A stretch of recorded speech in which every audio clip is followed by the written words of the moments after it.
After John's friend stole his precious suitcase and ran away with it, John was devastated and wanted revenge so badly.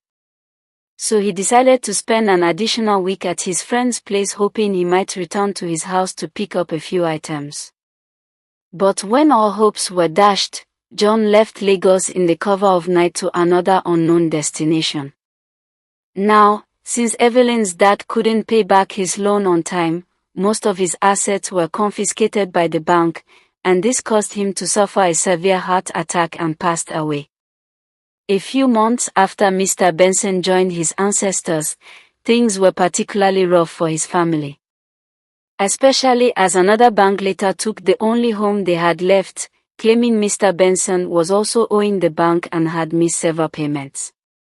Evelyn stopped schooling for a while, and due to the family's financial difficulties, Evelyn's mother was forced to move back to the village. But Evelyn decided to travel to Abuja to live with her grandmother, who happens to be Mr. Benson's mother. When Evelyn arrived at her grandmother's house in one of Abuja's poor neighborhoods, the old lady was excited to see her granddaughter again after losing her son Mr. Benson. Evelyn's grandmother had a shop in the neighborhood where she sold groceries. And as a grandmother, she just couldn't sit by and watch her granddaughter drop out of school because of money. So, she decided to use her little savings to register Evelyn back in college.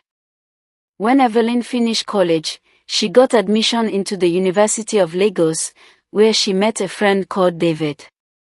Though her admission into the University of Lagos forced her to move back to Lagos, she kept visiting her grandmother back in Abuja every time she had the opportunity.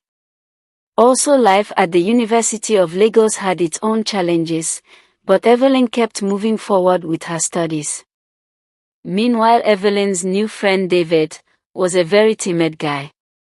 He was crushing on Evelyn, but didn't have the courage to say it. Sometimes even when they met on campus, Evelyn was the one doing all the talking. As for Evelyn, she did have some level of feelings for David, but couldn't bring herself down to tell a man that she loves him. So, Evelyn and David only ended up as good friends, with no strings attached. Then years went by and Evelyn graduated from the university and moved back to living with her grandmother in Abuja. As for David, the last time Evelyn saw him was on the day of their graduation. Then after a while not being able to secure a job, Evelyn decided to start her little pure water business. Meanwhile, back in Lagos, John had managed to sneak back into town, thinking things may have calmed down since it's been a while after his brother passed away. But unknowing to John that the DPO in charge of the case regarding his brother's stolen money was a personal friend to the late Mr. Benson and wasn't going to let go of that case under any circumstances. So as information got to the desk of the DPO that John was spotted in a local roadside restaurant, he immediately sent some officers to pick up the criminal. John later confessed of stealing his late brother's money and was sentenced to 10 years in prison. When Evelyn's mother later got the news that John had been arrested and sent to prison, she was in no mood to celebrate, since the news only brought back memories of her late husband. One day after Evelyn had managed to save some money from her pure water business, she decided to register in a private institution that trained professional nurses. To be continued. Please like and share the video.